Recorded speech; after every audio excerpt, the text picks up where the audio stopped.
Meus amados e queridos irmãos, nesta noite nós vamos ler o texto de Romanos capítulo 8, verso 30, que é o que nós lemos, né? Na 8:30. Nós lemos na aula passada. Essa aula ainda eu tentei iniciar, mas a gente engrenou aqui numa outra conversa. Professor, não vai ter prova hoje?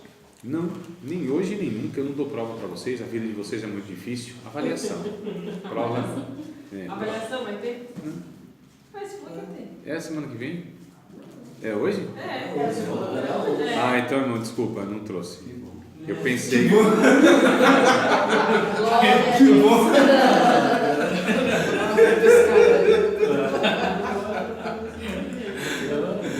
Mas não adianta fugir. Se é prova, não adianta fugir da prova. A prova ela vai nos alcançar uma hora ou outra. Então não adianta fugir da prova. Mas a gente é bênção, né? É por isso que um monte de gente faltou. Eu vou pegar no Romanos 8:30 de Romanos. Capítulo 8, verso 30. Eu vou tentar falar para vocês sobre o último processo, né? O último estágio aí da salvação. Então, regeneração, justificação, santificação e glorificação. Tá? A glorificação, então, seria a plenitude da salvação, onde a salvação ela é perfeita, porque a salvação nossa ainda está sendo construída no sentido que nós estamos sendo salvos. É um ato contínuo, né? A gente chama esse verbo no português gerúndio. É algo que vai, é uma continuidade, né? Então, gerúndio, né? Que a gente vai fazendo, né? Indo, batizando, pregando, né? Então é algo que é uma continuidade, não é algo estanque. Você faz e está feito. Não, você vai fazendo, né? Então essa construção, essa ação de Deus contínua na nossa vida. É igual se encher do Espírito Santo. Não tem como você se encher uma vez do Espírito Santo. Inclusive a Bíblia diz: enchei-vos do Espírito Santo. É algo contínuo, né? É uma vida contínua. Então a vida com Deus é uma vida diária. Quem quiser me seguir, negue-se a si mesmo, tome a sua cruz a cada dia e siga-me. Então é um caminho, né? É uma caminhada que a gente decide viver com Cristo. Então é dia a dia mesmo. Essa que é a questão. É por isso que a gente nunca deve, irmãos, deixar de ter uma vida contínua com Deus. É o pão diário que a gente tem que se alimentar. Se a gente todo dia, para se manter vivo, a gente se alimenta, né? A gente tem os nossos hábitos, que a gente chama de manutenção, que a gente faz no corpo. O ser humano, se ficar 6 horas sem tomar banho, já começa a cheirar mal, irmãos. Né? Não, calma aí, eu fico uns 10, 12, 13 horas e não cheiro mal. É porque tem uns produtos. Tem um desodorante, tem um perfume, tem um hidratante, tem um óleo não sei das quantas, tem não sei o que. Não é? É sério. Então assim, a gente tem a necessidade da manutenção, porque tudo aqui é perecível. Tudo aqui nessa vida, nessa terra, nessa existência, tem uma necessidade de ser revitalizado, reconstruído, restituído. Como que é o tempo que eu esqueci, meu Deus do céu? Restituição. Esqueci. Mas tem lá que a ideia é que aquilo que tem que ser renovado, não é? Não, a palavra não é essa, não, talvez eu lembre, mas é algo que tem que ser reconstruído. Você precisa sempre estar trabalhando em prol daquilo, né? Eu esqueci, mas diz respeito a essa questão assim, porque o que acontece? Quando eu disse que nós somos corruptos, imagine isso aqui, um ferro, que é um ferro, né? A ferrugem, ela vai corroendo tudo o ferro, vai deteriorando, vai tirando a característica. Esse processo chama-se de corrupção, vai corrompendo, corroendo. Então esse é o sentido da palavra. Vai se desmanchando, vai tirando a essência daquilo, da natureza do ferro. O ferro vai deixando de existir, ele vai sendo deteriorado. Então a nossa vida física, inclusive, né, nossa vida espiritual, ela também precisa dessa manutenção, senão ela vai se desfazendo. A gente vai ficando mais fraco espiritualmente quando deixa de orar, deixa de ler a Bíblia, deixa de jejuar, deixa de viver em comunidade, a gente não vai alimentando o nosso espírito. É o que a gente vai ver aqui. Por isso dessa realidade. Porque a gente ainda está nesse processo de santificação. Que a gente pode continuar avançando ou a gente retroage, ou a gente regride. Não é aqueles crentes, lembram? Não lembro, deixa quieto. Não vou nem pegar o nosso exemplo, não. Que vai dar um desânimo talvez. Mas você já conheceu alguém assim que, nossa, era uma pessoa dedicada, fervorosa, exemplo, e aí vê uma vida assim totalmente triste, é triste ver, né? Totalmente distante de Deus, gente que não sabe, não prega mais, não canta mais, não compartilha mais, não sente mais alegria de falar de Cristo para as pessoas, virou mundana, materialista, dando mau testemunho. O que aconteceu? Não continuou o processo, né? Então vai regredir. Não tem como eu parar, não, já tá, Jesus está bom, aqui está até bom, vou ficar por aqui até o Senhor vir. Não dá, irmão. Não tem como, não existe uma neutralidade. Eu não posso estacionar aqui e parar. A nossa caminhada é uma ladeira que a gente vai subindo, não é? E aí se a gente para, o que acontece? Vai descer, não tem como parar no meio. Ou a gente cresce em Cristo, ou a gente regride para aqueles velhos pecados. É fato, isso é fato. E aí a gente está agora tratando sobre a glorificação. A glorificação é onde isso não vai nos preocupar mais, é onde não haverá mais a necessidade de santificação, porque ali se deu a plenitude da salvação, onde inclusive o nosso corpo já não sofrerá os danos, né, do pecado, os efeitos do pecado, onde ali não haverá mais possibilidade de se desviar, não tem como mais, será impossível. Eu estou falando de eternidade, tá, irmãos? Sim. Não se alegre não, porque não é aqui não tem jeito. Eu estou falando de eternidade. Mais ou menos parecido com o processo que aconteceu com Jesus Cristo, né? Na glorificação, o corpo dele voltou glorificado, né? O corpo dele glorificado, né? Sim, mais ou menos. Esse processo... A gente vai falar do corpo também, corpo. Mas eu estou falando do estado. O estado de glorificação é um estado onde não haverá possibilidade de eu pecar. Serei perfeito em Deus. Não haverá mais possibilidade, seremos mais ou menos como os anjos são agora. Os anjos, antes da rebelião, eles poderiam pecar, porque foram seres criados com poder de decisão, livre-arbítrio que a gente chama, tá certo? Então eles poderiam pecar, tanto é que pecaram, muitos pecaram, levados por Satanás, mais milhares ou milhões de milhões, a gente não tem nem condição de dizer. Então, mas ele teve a possibilidade, eles tinham a possibilidade de pecar, tinha essa opção. Só que ele também tinha a opção também de voltar atrás. Ou Se arrepender? se Não. arrepender. Não. Porque a decisão que eles tomaram não foi um ato, foi uma atitude. É semelhante à blasfêmia do Espírito Santo. Lembra que a gente falou? O que é blasfêmia do Espírito Santo? É quando uma pessoa toma uma atitude consciente, inclusive, ela decide mesmo conhecendo tudo de Deus. Então não é uma pessoa que não conhecia nada de Deus, não teve experiência de salvação, nada. Então a blasfêmia do Espírito Santo, ela é mais ou menos parecida na experiência humana com a realidade que aconteceu com os anjos lá. Ou seja, é a decisão consciente, é a atitude que se toma, é a decisão que não se volta atrás.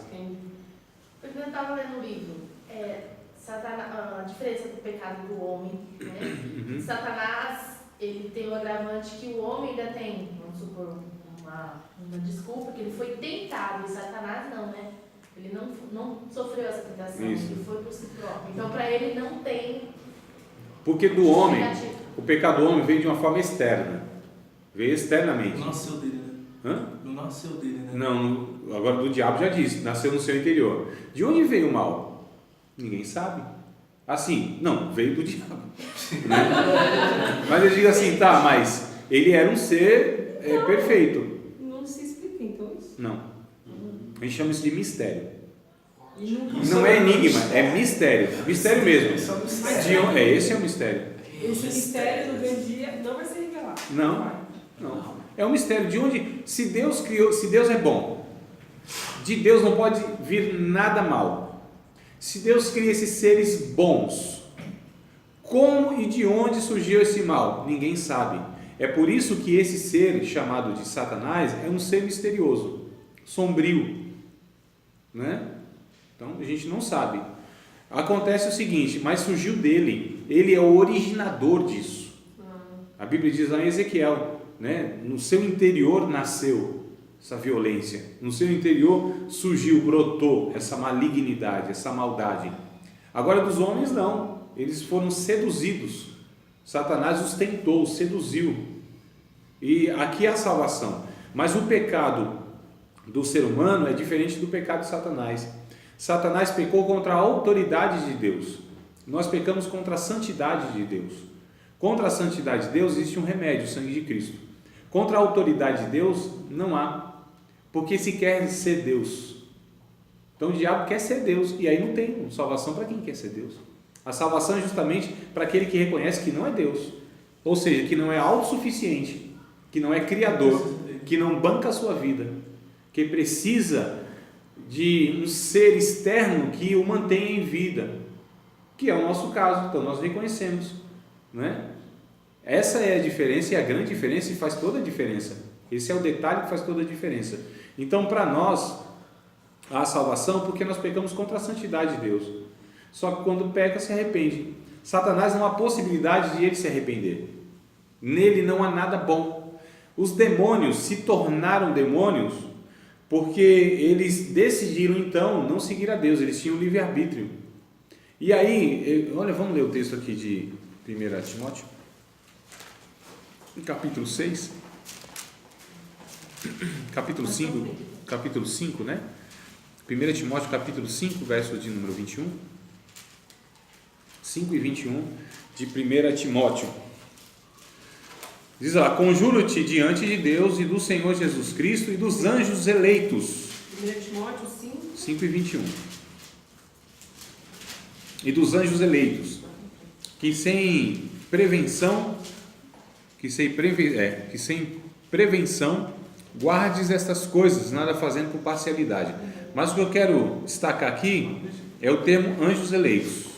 Anjos eleitos. Quem são esses anjos eleitos? Os anjos que decidiram não seguir Satanás na sua rebelião. E eles decidiram, então, servir a Deus.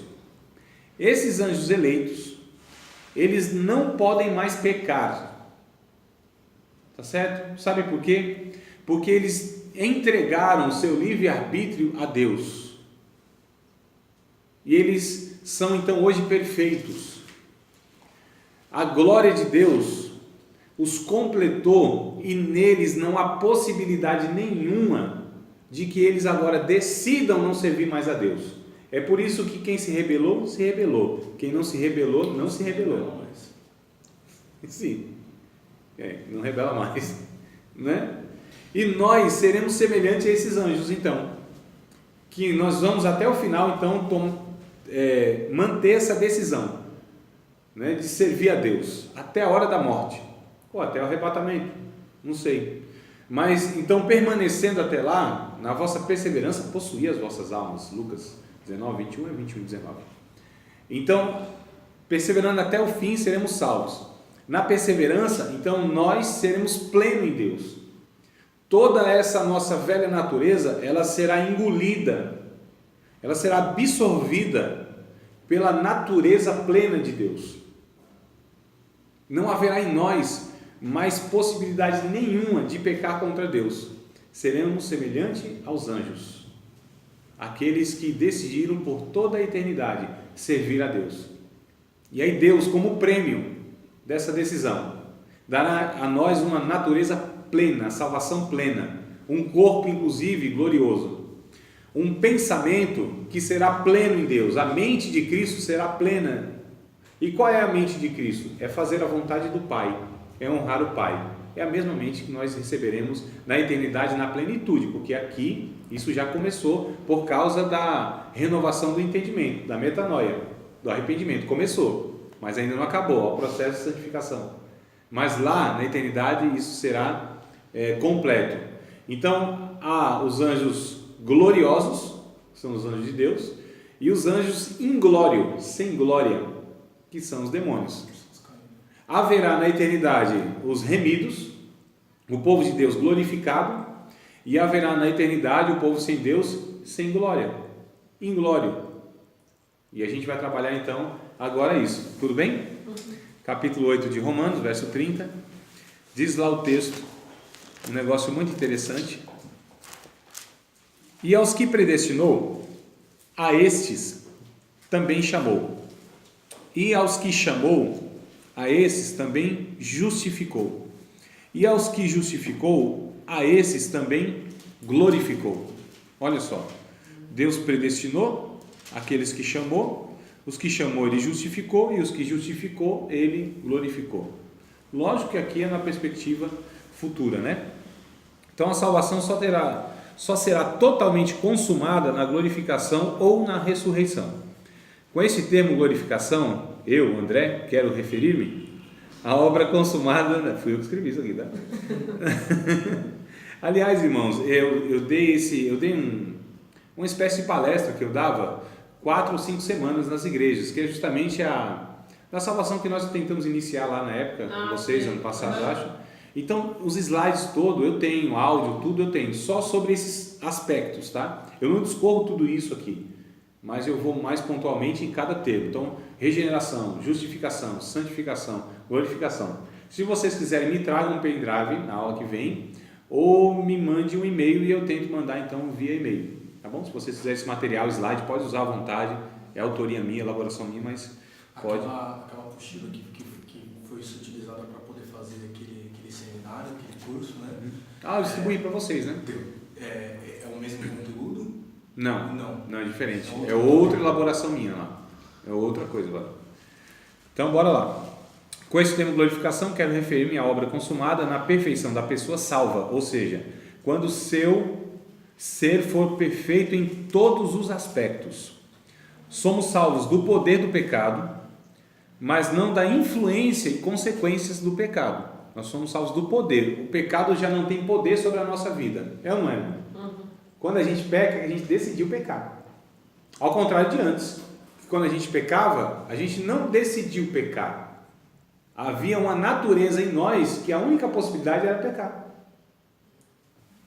Então, o que havia em nós? A única possibilidade de pecar.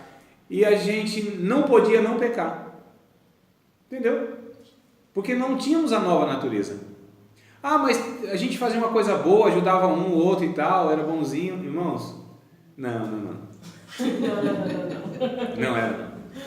Não era. Deus nunca enxergou isso. Sabe por quê? Porque todos os atos humanos, ainda que sejam bons, diante de Deus é como um trapo de imundícia. Eu já expliquei esse texto para vocês, lembram? Né? Então, os atos humanos de Deus, o ser humano não é bom por essência. O ser humano pode até fazer como um ato bondade, mas diante de Deus, esse ser pecaminoso não pode, pelos seus atos de bondade, se justificar diante de Deus. Essa é a ideia. Tranquilo entender isso, irmãos? Vou usar aqui, eu gostei muito do Daniel. Faz sentido o que eu estou falando? Né? Faz sentido? Eu achei muito interessante ali. Rapaz, é verdade, né? Às vezes as pessoas falam, faz sentido o que eu estou falando? Tem que fazer sentido, né, irmão? Se for um negócio assim, nossa, tem nada a ver, tem que fazer sentido. Então, nós não poderíamos não pecar, tá certo? Não tinha como. É por isso que Deus não nos salvou daquilo que fazíamos. Deus nos salvou daquilo que nós éramos. O negócio é muito mais profundo. Não foram os atos, não é o que a gente fazia, não é o que a gente praticava, de quem nós éramos. Quem nós éramos? Pecadores. Quem nós somos? Filhos de Deus. É diferente. Quem nós éramos? Gente maligna. Quem nós somos? A nova criatura. Quem nós éramos? Filhos da ira. Quem nós somos? Vasos da misericórdia. Quem nós éramos? Gente perdida. Quem nós somos? Salvos em Cristo. Quem nós éramos? Perdidos para a eternidade. Quem nós somos? Predestinados ao céu. Percebe a diferença? A posição, inclusive, que nós estávamos de perdido, fomos para outra posição, em Cristo, na família de Deus, salvos, né? Então, nós somos salvos do poder do pecado, ele não nos domina mais, a gente não tem mais aquele domínio do pecado. Paulo, no capítulo 7 de Romanos, ele disse isso: eu queria fazer o bem e não conseguia, o mal estava comigo, né? Então, aquele combate, ele está descrevendo ali, no capítulo 7, a sua vida de religioso, no judaísmo, tentando cumprir a lei de Deus e não conseguindo. Porque ele disse, miserável homem que sou, quem vai me livrar do corpo dessa morte? Lembra que eu expliquei para vocês o sentido desse termo? Quem me livrará do corpo dessa morte? Falei, lembra ou não falei? Não? Não lembro, né? Então vamos lá falar de novo. Quando se pegava um criminoso em determinados crimes lá, a punição era pegar um cadáver e deixar amarrado nele por um tempo. Lembra? Olha só, deixar um defunto. Então Paulo mais ou menos se sentia como carregando um homem morto sobre ele. E o desespero dele, quem vai me livrar desse homem morto? Quem vai me livrar dessa velha natureza? Quem vai me livrar desse velho homem? Quem me livrará do corpo desta morte? Aí ele brada no verso 25, né? Do capítulo 7. Graças a Deus por Jesus Cristo, nosso Senhor, nosso Salvador. Portanto, agora, meus amados irmãos, nenhuma condenação há para os que estão em Cristo Jesus, que não andam segundo a carne, mas segundo o Espírito. Aí ele vem falando então dessa nova natureza que ele recebe por meio da salvação. Então olha só, o pecado já não domina. O velho homem na nossa vida já não é aquele que determina, que manda em nós, mas sim a nova natureza. Então o poder do pecado já fomos livres disso, libertos disso, né? Mas ainda tem a chamada influência do pecado. Então a gente ainda é influenciado pelo pecado, né? E as consequências. Nós vivemos ainda em um estado de imperfeição, pelo fato de conviver com as duas naturezas, a nova e a velha, que é o Gálatas capítulo 5, versos 16 e 17. Todo mundo lembra? Então vamos ler de novo, bora lá, irmãos. Tudo que a gente não lembrar, a gente recorre de novo, lendo, um dia grava. Um dia fica lá armazenado na memória, né?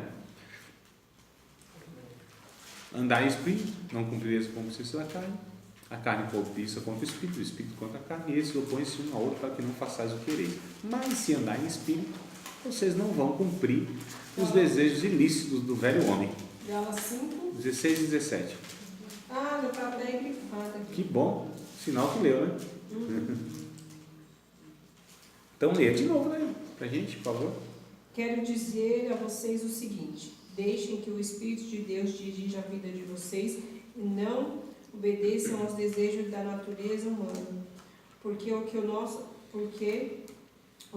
natureza humana quer é contra o que o Espírito quer, e o que o Espírito quer é contra... Nossa, confundiu agora. E o que o Espírito quer é contra o que a natureza humana quer. Os dois são inimigos. E por isso vocês não podem fazer o que vocês querem. Exato, 16 e 17. Fica um pouquinho diferente a versão, mas é exatamente isso aí. As duas naturezas, a velha e a nova, né? Por isso que a gente ainda não está nesse estado de glorificação, nem poderá, impossível. Todos nós estamos em um processo de santificação. Essa perfeição só se dará na ressurreição, irmãos. Tá certo? 1 João capítulo 3, primeira carta de João, capítulo de número 3, versículo de número 2. 1 João 3, 2. Aí a gente já vai falar agora, então, sobre esse estado de perfeição, né? 1 João 3 e 2. Amados, agora somos filhos de Deus, e ainda não é manifesto o que havemos de ser. Ainda não é manifesto o que havemos de ser. Olha só. Mas sabemos que quando ele se manifestar, o Jesus, né? Seremos semelhantes a ele, porque assim como o é, veremos. O veremos. Como é, o veremos. Ainda não foi manifestado o que há de ser manifestado. Ainda nós não somos aquelas pessoas que havemos de ser. Nós vamos ser perfeitos, como o próprio Cristo. Como Ele é, não só o veremos, mas seremos também. Ou seja, um ser humano sem pecado. Nós não deixaremos de ser humano, irmãos. Seremos um ser humano, só que sem pecado. Teremos inclusive um corpo, mas um corpo que não pode pecar. Um corpo que é vigoroso, um corpo que não está sujeito a enfermidades, a limitações. Um corpo que ele não tem limitação nem de espaço, nem físico. Um corpo glorioso, cheio de vida, tá certo? Não sujeito à morte. Não haverá mais morte na eternidade. Todos nós seremos eternos, mas com a vitalidade de um menino. E aqueles, talvez para nós, graças a Deus por isso, não nos causa impacto de pensarmos isso, porque a maioria de saúde, graças a Deus e tal, né? Umas dificuldadezinhas, mas imagina para um cego, imagina para um mutilado, imagina para aquele que sofre dores enormes, imagina para o canceroso, para o soro positivo. Imagina, irmãos, essa notícia de que na eternidade toda essa dificuldade ela não existirá.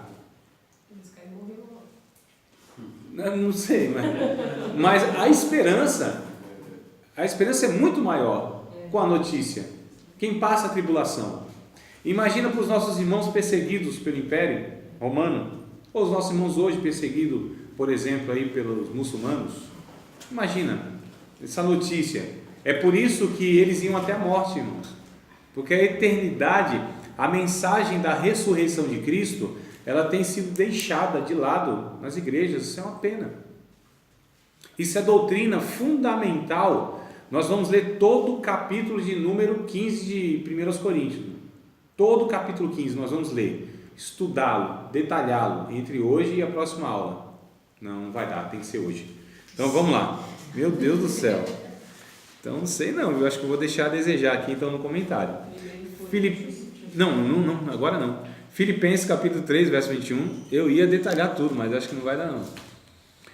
Filipenses capítulo 3, verso 21, eu pensei que tinha mais uma aula e eu programei para estudar os 57 versículos. Tem 58, mas eu queria estudar os 57 versículos, detalhar para vocês, dividi-lo em 3 pontos e tal, falar que ali fala não sei o que, mostrar toda a transformação do corpo, que vai ter corpo, como que vai ter, como que Paulo trabalha isso, que haverá diversidade. 1 Coríntios capítulo 15, né? Então estudem depois, ou sei lá, a gente vê o que faz depois. Vamos primeiro aqui, 3 e 21, Filipenses 3, capítulo 3, 1, 2, 3 e 21. Olha só, na verdade eu vou ler desde do 20, tá? Para dar mais um sentido, né?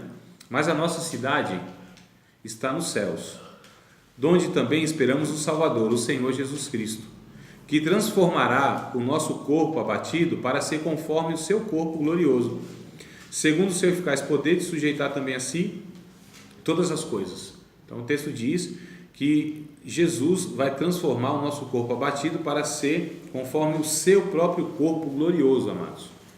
Vamos ler mais um texto de 1 Tessalonicenses, capítulo 4, versos 16 e 17, um pouquinho mais para frente. Vamos lá, 2 livros para frente, a gente chega no Tessalonicenses. Capítulo 4, versículo de número 16 e 17. Paulo estava consolando os nossos irmãos em Tessalônica que tinha perdido entes queridos, porque ele disse, não, Jesus vai voltar, e o povo ia morrendo irmão, pai, mãe, cônjuge, filho, todo mundo, e eles começaram a se entristecer, né?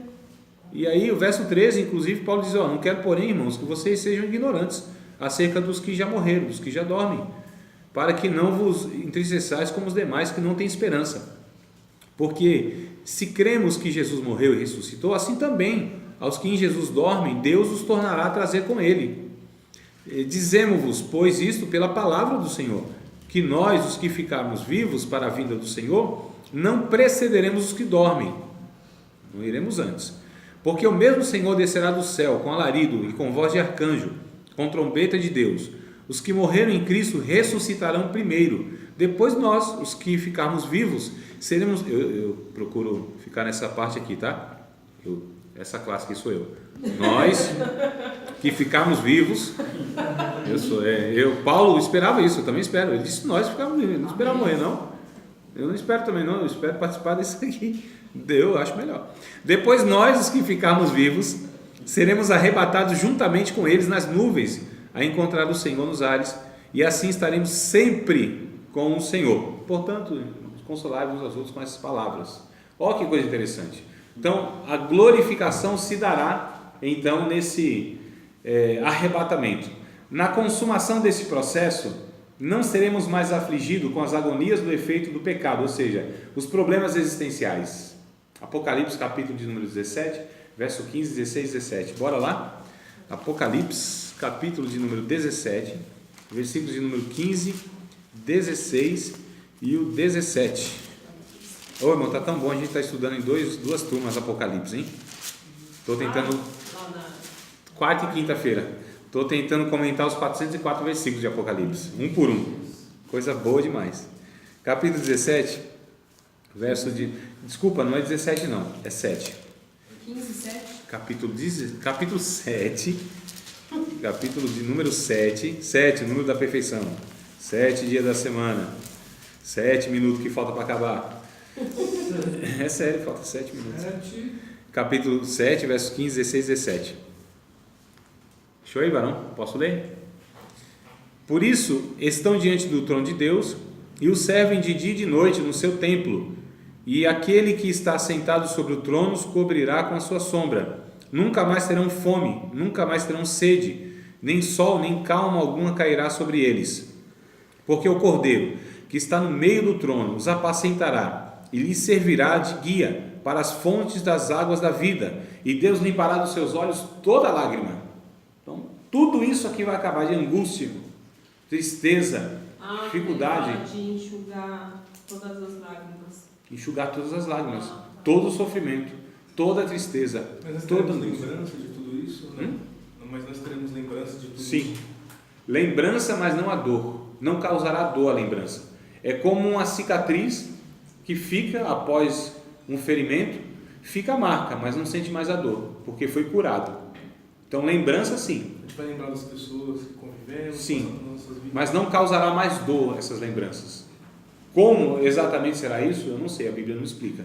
Mas não vai ser apagado, não vai dar um reboot assim, um reset na memória não, nós vamos lembrar. Inclusive nós vamos nos reconhecer. Lá na eternidade nós vamos quem nos tiver, reconhecer. né? Todo mundo tiver lá, vai. Opa, você eu lembro. Você. É por isso que eu já coloquei todo mundo aqui. Eu espero que todo mundo esteja. Espero que eu esteja e que vocês também, tá bom? Mas é fato, nós vamos nos reconhecer, né? Então, nós tivemos aula lá, passamos um tempo juntos servindo a Deus, tentando crescer na presença de Deus, fazer a obra de Deus, nos ajudamos, nos perdoamos, né? Oramos uns pelos outros. Então a gente vai ter essa lembrança sim, de fato. É estranho imaginar, né, você lá no céu, lá, reconhecendo, por exemplo, o seu esposo, né? Não vai ser mais casal, né? O sentimento erótico não terá mais. Não é pornográfico, não é erótico, tá tudo certo, tá? Então vai ter... Não, eu digo... Não, calma aí. Erótico no sentido do desejo sexual, né? Não haverá mais o desejo sexual, não haverá mais essa química. Estamos evoluídos. Então a química não vai embora. Não haverá mais essa química de atração um pelo outro. Seremos irmãos. Seremos irmãos? Sentimentos de irmãos, né? Sentimentos de irmãos. Não perderemos o sentimento de família. Isso jamais. Família. Inclusive eu vou reconhecer meu filho vai me reconhecer o sentimento, só que seremos uma grande família. Mas não haverá mais essa questão de seremos como os anjos. Nem casaremos, nem nos daremos em casamento e não nos reproduziremos. É o que Jesus disse, né, quando interrogaram ele, como vai ser no céu e tal, a respeito disso. Jesus disse, semelhante aos anjos. Mas a lembrança terá. Agora o sentimento não. O sentimento é igual. Amaremos todos igualmente. Igualmente, irmãos. Olha que coisa linda, que deveria ser aqui, inclusive. Isso é o desafio. Está longe.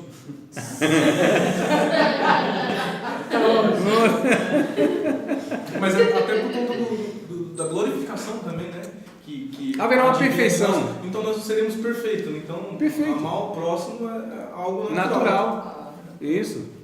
E eu não vou ver o próximo como o próximo. Eu vou ver o outro como eu. Como o Adão macho via Adão fêmea. Né? Não é o outro. O outro a gente vê porque nós estamos ainda nesse estado de pecado, irmãos. Professor, então antes deles pecarem, não tinha, então, eles não se reproduziam. Então, Quem? Adão e Eva. Sim. Antes do pecado. Não, mas não quer dizer que não tinham relação sexual. E o pecado não foi a relação sexual, entende? Entendo. Então assim, tinha atração possivelmente tinham relação sexual, só não tiveram filhos. Sim. Né? Eu entendo que não tiveram filhos, porque senão teriam gerado filhos que não teriam pecado. Que não é o que Só eles vazavam, se ficasse. entendeu? Mas assim, a questão é que o propósito da relação sexual aqui na Terra é um, e no céu não haverá esse propósito de reprodução. Não há necessidade, né? Não, mas não há necessidade. Isso, de reprodução, de prazer. Irmãos, eu vou falar alguma coisa para vocês aqui, um pouco temeroso no que eu vou falar, mesmo porque está sendo registrado, mas eu não estou nem aí não. Há alguns teólogos que dizem que o sentimento, como está, quer dizer, nem todo mundo é casado, né? Não, mas vai chegar o troféu em nome de Jesus. Mas é adulto, todo mundo é adulto, então dá para a gente falar, as horas permitem. Eu vou falar. A sensação no céu, alguns teólogos dizem isso para talvez trazer a ideia de como será prazeroso, alegria no céu, né? O ambiente, a sensação. Eles dizem que será a sensação como de um orgasmo eterno. Ó, aqui é 6 segundos o negócio já é bom? É sério, não é não? Aí quer ir pro céu, né? Não, é sério, amados. Só para... É lógico, irmãos. Eu estou falando aqui de uma comparação assim que, né? Mas essa sensação de prazer, de alegria. Então no céu não vai ter nem essa necessidade de ter mais, porque isso é ininterrupto. Eu vou ter sem ter relação. Essa sensação de alegria, o orgasmo mesmo, né? Aquela coisa sem parar. Já pensou um negócio desse? Pela presença de Deus, pela glória de Deus, pela majestade de Deus. Então nós estaremos num ambiente onde a vida ela é abundante, ela é plena, ela é perfeita em todos os sentidos. E seremos essas pessoas, esses seres humanos restaurados em tudo, amados. Isso deveria, assim, para nós trazer uma alegria imensa, né? O que Deus tem preparado para nós é algo inimaginável, não vivenciado ainda na história humana. Nem o Adão vivenciou isso. É algo que é assim, que não tem comparação.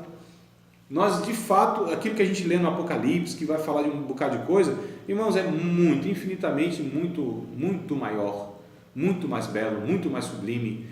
As coisas no céu são muito mais vivas do que aqui, porque a ideia que tem um negócio meio luz, meio, né, fantasma, tal, nuvenzinha, um negócio bem chato, não é não? Alguém tocando harpa, lira, negócio... Não, amados, lá é vida de verdade, é vida que não morre, é vida que não é sujeita à morte, é vida que não precisa de renovação, porque não está sujeito à morte, é vida de verdade. O verde lá no céu é muito mais verde do que o verde aqui da grama da terra.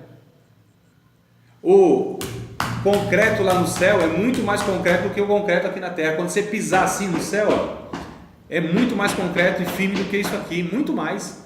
Aqui tudo é infinitamente inferior em todos os sentidos, lá é muito mais superior em todos os sentidos. Tá dando assim um desejozinho de morar lá, irmão? Não tá não? Parecendo que você já foi lá e voltou, né?